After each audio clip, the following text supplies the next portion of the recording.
अस्सलाम वालेकुम friends, welcome back to media light. Rajab Bhatt और स्ट्रॉन्ग उज़्मा, इनकी कंट्रोवर्सी तो बहुत देर से चल रही है और कोई ही होगा जो इस कंट्रोवर्सी के बारे में नहीं जानता होगा। रजब भट्ट जो कि एक मशहूर यूट्यूबर हैं, जिन्होंने अपने मिलियन में सब्सक्राइबर बस एक ही साल में कर लिए। फैमिली व्लॉगिंग करते हैं और हमारी ऑडियंस को बहुत ज़्यादा पसंद आते हैं, इसीलिए तो इतने ज़्यादा सब्सक्राइबर हैं। और अगर हम दूसरी तरफ बात करें स्ट्रॉन्ग उज़्मा की, तो ये कहानी एक ऐसी औरत की है जिसने अपने घर को चलाया अपने चैनल से, और ये दुखी इंसानियत की मदद करती है, दुखी इंसानियत की खिदमत में आगे आगे होती हैं। हम इनको भी बहुत अच्छी तरीके से जानते हैं। आहिस्ता आहिस्ता ग्रो कर रही हैं, मगर बहुत ही स्ट्रॉन्ग पर्सनालिटी हैं। तो उज़्मा ने अपने रिसेंट इंटरव्यू में जो बताया, उसका जिक्र मैं आपके साथ करती हूँ कि ये सब हुआ कैसे। तो फ्रेंड्स, स्ट्रॉन्ग उज़्मा के नाम पर एक हॉस्पिटल बन रहा है जिसमें दुखी इंसानियत का फ्री इलाज किया जाएगा। इसी सिलसिले में उज़्मा आई रजब के पास, कि वो इसलिए नहीं आई कि वो शाउट आउट दें, इसलिए आई कि वो इनका एक पॉडकास्ट इनके साथ करें, इनको इंटरव्यू दें और लोगों को बताएं कि इनका हॉस्पिटल बन रहा है, लोग वहाँ जाकर फ्री में अपना इलाज करवाएं। मगर जब उज़्मा इनके पास पहुंची तो रजब ने बहुत ही ज़्यादा रूड बिहेव किया। उज़्मा ने इन्हें कहा कि मैंने आपका इंटरव्यू करना है, जिस पर रजब ने कह दिया कि अच्छा जी, ये मेरी बहन है तो इनके चैनल को सब्सक्राइब करो, लाइक करो। जबकि उज़्मा ये करने तो गई ही नहीं थी, वो तो अपने चैनल का शॉर्ट आउट लेने गई ही नहीं थी। उन्होंने अपने इंटरव्यू में बताया कि मैं ऐसी किसी सिलसिले में नहीं गई थी, मैं तो अपने हॉस्पिटल के लिए उनके पास गई थी कि लोग उनको बहुत पसंद करते हैं, उनकी बहुत ज़्यादा फ़ैन फॉलोइंग है। ऐसे बहुत ज़्यादा लोगों तक ये बात पहुंचेगी कि मैं हॉस्पिटल बना रही हूँ। मगर रजब ने बहुत रूड बिहेव किया, बात ही नहीं सुनी उज़्मा की। और उज़्मा ने कह दिया कि आपका इंटरव्यू करना है तो कहते हैं सफ़र में इंटरव्यू नहीं करवाता, आप सफ़र के बाद आ जाएं, सफ़र में कोई काम नहीं करता। जिस पर उज़्मा चुप हो गई और जाके उनकी माँ से भी मुलाकात की। उनकी मदर काफ़ी हम्बल थी, उन्होंने उज़्मा के साथ बहुत अच्छे तरीके से बात की।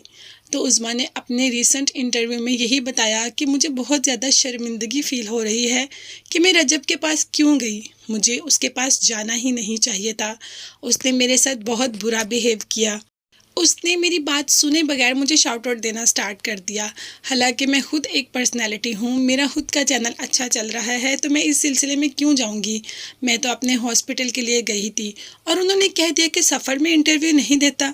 इतना कहा, इतना बुरा किया कि मैं रोकर वापस आई वहाँ से। और रजब ने ये कहकर टाल दिया कि मैं सफ़र में कोई भी पॉडकास्ट रिकॉर्ड नहीं करवाऊँगा। तो यहाँ पर उज़्मा ने कहा कि क्या अपने चैनल पे रोज़ व्लॉगिंग नहीं करते, डेली व्लॉग आता है इनका, डेली काम करते हैं, तो दुखी इंसानियत की खिदमत के लिए ऐसा क्यों किया। कहे तो वैसे उज़्मा बिल्कुल ठीक रही है। और जब उज़्मा ने कहा कि अच्छा, मैं सफ़र के बाद इंटरव्यू कर लूँगी, आप मुझे कहाँ मिलेंगे, तो आगे से इतना रूड जवाब दे दिया कि जैसे अभी ढूंढती ढूंढती आ गई हैं मेरे पास, मैं इधर ही होता हूँ, तब भी ढूंढती ढूंढती आ जाएं। अब इस बात पर रजब का क्या कहना था। रजब भी सामने आ गया और कहा कि मैं इस वक्त बहुत ही मुक़द्दस मकामात की ज़ियारत के लिए आया हुआ हूँ, मैं किसी भी कंट्रोवर्सी में पड़ना नहीं चाहता और इन सबको मैं आके मुंह तोड़ जवाब दूंगा। मतलब रजब ने इतना रूड बिहेव किया। वैसे अगर देखा जाए तो अपनी व्लॉगिंग में तो इतने स्वीट लगते हैं, मगर किसी के साथ बात करते हुए ऐसा बिहेव, सोचते भी नहीं कि सामने कौन है या कौन नहीं।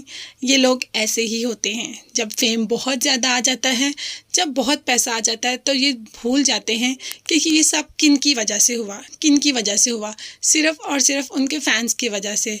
अगर लोग उनको फॉलो नहीं करेंगे, इनके व्लॉग्स नहीं देखेंगे, तो वो क्या हैं, ज़ीरो। उज़्मा को तो बहुत शर्मिंदगी हुई रजब के पास जाकर, उन्होंने अपने इंटरव्यू में इस चीज़ का बयान भी किया कि मुझे वाकई ही बहुत शर्मिंदगी है, अब कभी भी उनके पास नहीं जाऊंगी। मगर रजब को चाहिए कि उज़्मा से सॉरी करे और अब उसका पॉडकास्ट रिकॉर्ड भी करवाए और सारी ऑडियंस के सामने सॉरी करे। उन्होंने वाकई ही बहुत बुरा बिहेव किया, इतना ज़्यादा इग्नोर किया। वहाँ पे और भी फैंस थे, उज़्मा से बात किए बगैर उन फैंस की तरफ मतवज्जो हो गए। ऐसा भला कौन करता है, सबको टाइम दो। उज़्मा रजब की इस हरकत पर बहुत दुखी है और हम भी बहुत ज़्यादा दुखी हैं। तो फ्रेंड्स, आपको ये सारी कंट्रोवर्सी में क्या लग रहा है, कौन सच्चा है, रजब या उज़्मा, मुझे कमेंट्स में ज़रूर बताइएगा। इसके साथ साथ मेरे चैनल को ज़रूर सब्सक्राइब कीजिएगा। अपना बहुत ज़्यादा ख्याल रखिएगा और अपनी कीमती दुआ में मुझे भी याद रखिएगा। नेक्स्ट वीडियोज़ तक के लिए अल्लाह हाफिज़, bye bye and take care.